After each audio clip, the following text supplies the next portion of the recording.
Hello friends, welcome to our YouTube channel. So आज हमारा जो टॉपिक है वो है करंट इलेक्ट्रिसिटी और इसमें से आज हम 1 मार्क के क्वेश्चन बैंक के क्वेश्चन जो है वो सॉल्यूशन स्टडी करेंगे। ठीक है, सो देखिए first question, state Kirchhoff's first law. Kirchhoff's two laws are there, current law and voltage law.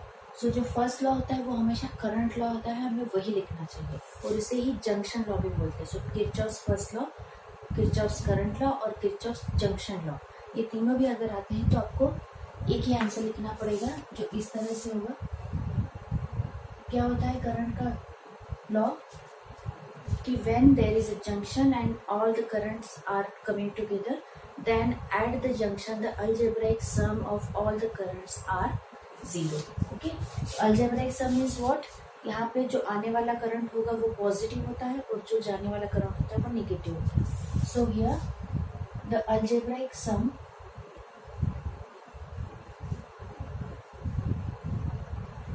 of current across a junction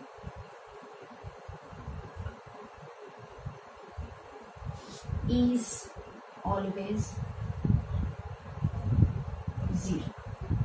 That means summation of current I, it is always considered as 0. This is the first law, Kirchhoff's current law.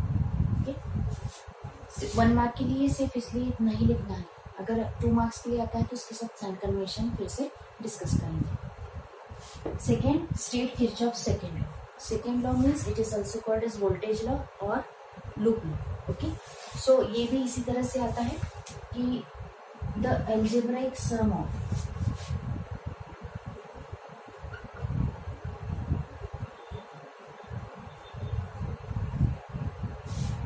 potential difference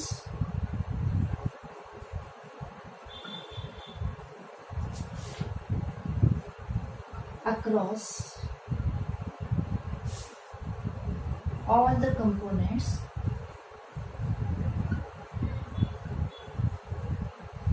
and EMF, or we can say EMFs, is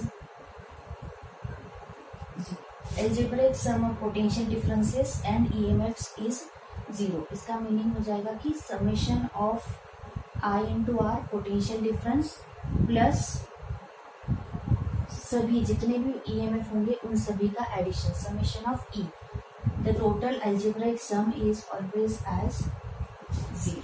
so this is your loop law।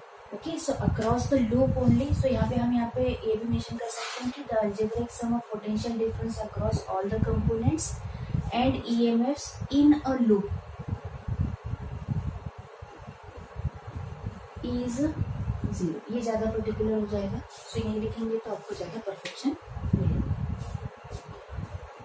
Now see what is the basis of Kirchhoff's current law and voltage law. So basis मतलब क्या कि ये किस पर आधारित होता है। So current law मतलब this is the conservation of charges और लूप लॉ में it is conservation of energy. So यही हमको यहाँ पे इस क्वेश्चन में पूछा है थर्ड में कि current law, we can say in the 2 parts, current law is on the basis of conservation of charges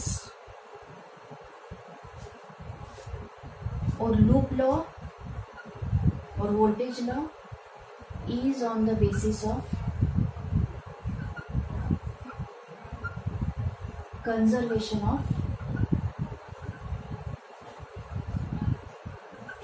energy।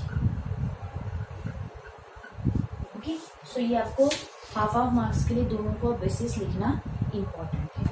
ये हो गया आपका क्वेश्चन नंबर 3। फोर्थ है, are Kirchhoff's law applicable to both AC and DC circuits. ये दोनों भी law Kirchhoff's के first and second law, ये एसी और डीसी दोनों के लिए एप्लीकेबल है या नहीं, सिर्फ इतना ही आंसर पूछा है, यस और नो में। सो आप एक बात समझ लीजिए कि किरचॉफ्स लॉ जो है वो दोनों के लिए एप्लीकेबल होते हैं, even if we are connecting the AC or we are connecting the DC. So we can say yes, it is applicable for both, दोनों के लिए एप्लीकेबल रहेगा, ठीक है। Next is the definition, define potential gradient. Potential gradient मतलब क्या होता है? पोटेंशियल ग्रेजुअली जो इंक्रीज होगा that is called as a potential gradient. So इसे हम डिफाइन कर सकते हैं एक लाइन में सिर्फ, potential gradient represented as PG, it is defined as fall of potential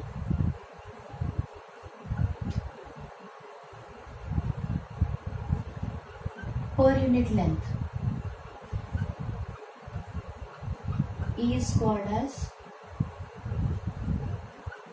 potential gradient। मतलब इसका हम डेफिनेशन के हिसाब से इसका फॉर्मूला भी लिख सकते हैं, Pg is equal to V divided by L, potential per unit length. Sixth इसी पर बेसिस है, on what factors does the Pg of wire depends. Potential gradient of wire ये किस फैक्टर्स पे डिपेंड करता है? आप कभी भी अगर किसी का फैक्टर डिपेंडेंस निकालना हो तो उसका फॉर्मूला इंपॉर्टेंट होता है। सो यहाँ पे हमारे पास फॉर्मूला है, सो यहीं से आपको पता चलेगा कि पोटेंशियल ग्रेडियंट ये पोटेंशियल पे डिपेंड है और लेंथ ऑफ वायर पे डिपेंड है। So it is depending on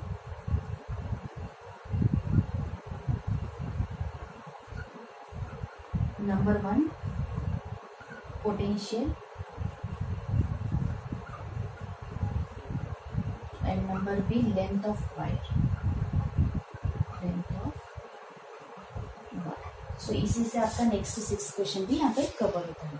7th है, what is the SI unit of potential gradient. अब एसआई यूनिट निकालने के लिए भी फॉर्मूला ही लगता है। सो सी पोटेंशियल ग्रेडियंट का फॉर्मूला वहाँ पे लिखा हुआ है, उसी पे हम इसका एसआई यूनिट निकालेंगे। So V is a potential, potential का यूनिट होता है वोल्ट। सो पोटेंशियल ग्रेडियंट का यूनिट हो जाएगा वोल्ट डिवाइडेड बाय लेंथ का होता है metre, volt per metre. So next question है, state any one use of a potentiometer. Okay, so potentiometer का यहाँ पे आपको 1 मार्क के लिए एक ही यूज पूछा, लेकिन हम यहाँ पे 2-3 डिस्कस कर रहे हैं, इसमें से आप जो चाहे वो लिख सकते हैं, अगर 2 लिखा तो भी चलेगा। So see potentiometer it is used as a voltage divider. Voltage को अगर डिवाइड करना हो दो पोर्शन में तो यहाँ पे आप एज अ डिवाइडर यूज कर सकते हैं। उसके बाद सेकेंड यूज है ऑडियो कंट्रोलर, जो नॉब होता है गोल घुमाने का जिससे ऑडियो कंट्रोल होता है, वो भी पोटेंशियोमीटर इस बेसिस पर ही डिपेंड होता है। और एक और यूज है इसका एज अ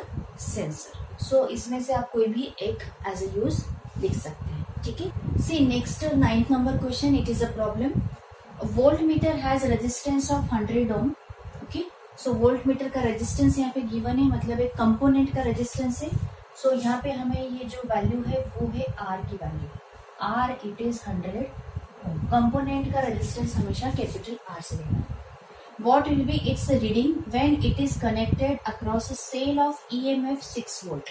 एक सेल कनेक्टेड है जिसका EMF मतलब कैपिटल E का वैल्यू दिया है 6 volt and internal resistance 20 ohm is there. Internal resistance of the cell is always represented by small r, ठीक है। सो ये सब वैल्यू गिवन है, तो वोल्ट मीटर पे रीडिंग कितना आएगा, मतलब what is the value of potential here. So V is equals to question mark, ठीक है। सो किस तरह से सॉल्व करना है आपको यहाँ पे, we know that oh by Ohm's law V is equals to I into R. Okay, और I के लिए ये जो रिलेशन है इनका रिलेशन यूज होगा, यहाँ पे हम लिख सकते हैं E divided by R plus r. जैसे कि हम जानते हैं from the cell concept, current derived by a cell is given by E divided by R plus r. ये भी ओम्स का ही लॉ होता है। E is considered as potential, this is resistance और current। इसका आप रिलेशन देखिए, ये भी ओम्स लॉ से ही आता है, ठीक है। सो अब हम यहाँ पे वैल्यू सब्स्टिट्यूट करेंगे। E is given as 6, capital R 100 plus small r 20, here again it is. इसको हम सॉल्व करेंगे, 6 इंटू 100 डिवाइडेड बाई 120, ठीक है। ये 0 से 0 कैंसिल हो रहा है, ये 6 2 ज़ा 12 और ये 2 5 ज़ा 15। सो हमारा यहाँ पे आंसर आ रहा है पोटेंशियल डेवलप्ड इज 5 वोल्ट, ठीक है। सो ये हो गया आपका 9 नंबर का। क्वेश्चन। यहाँ पे आपको correct identification of this formula will give you half mark, और सब्स्टिट्यूशन करके करेक्ट आंसर विथ यूनिट लिखने पे मिलेगा हाफ मार्क। ठीक है, चलिए आइए देखते हैं next question. In a meter bridge, two unknown resistances R and S when connected between the two gaps. So meter bridge में दो गैप हैं, दोनों में भी unknown resistance R और S कनेक्ट किया है, मतलब लेफ्ट गैप में R, राइट गैप में S है, क्योंकि इसी सीक्वेंस में दिया है तो हम लेफ्ट में R और राइट में S कंसिडर करेंगे। When connected between the two gaps gives a null point is 60 centimeter from one end. जब नल पॉइंट फाइंड आउट किया गया तो नल पॉइंट जो आया है वो आया है 60 सेंटीमीटर फ्रॉम वन एंड। ठीक है, सो हम जो लेफ्ट साइड से है उसी को हमेशा वन एंड कंसिडर करना है और वही लेंथ हम यहाँ पे मेंशन करेंगे। मतलब क्या कि 10th नंबर क्वेश्चन में हमें जो लेंथ दिया है वो हम लेफ्ट गैप का मतलब रेजिस्टेंस आर का लेंथ कंसिडर करेंगे। It is 60 centimetre. ठीक है, मतलब कि राइट वाला ऑटोमेटिकली हमें पता चल जाएगा, वो हो जाएगा आपका दूसरा रेजिस्टेंस के लिए, मतलब एस के लिए। सो ये होगी लेंथ एल एस। 100 माइनस 60 करके निकालना पड़ता है। ये कैसे निकालते हैं हम?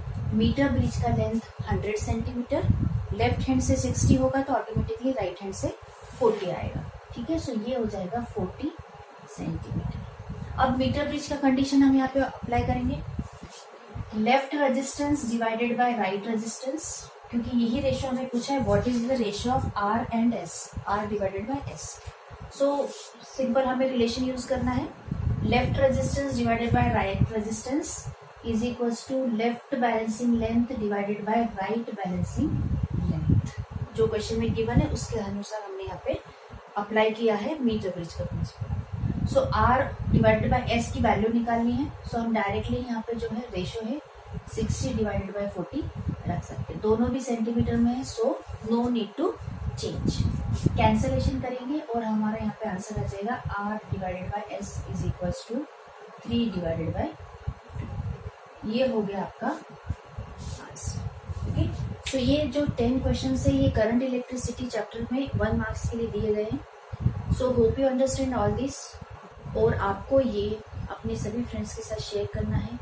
लाइक कीजिए, सब्सक्राइब कीजिए।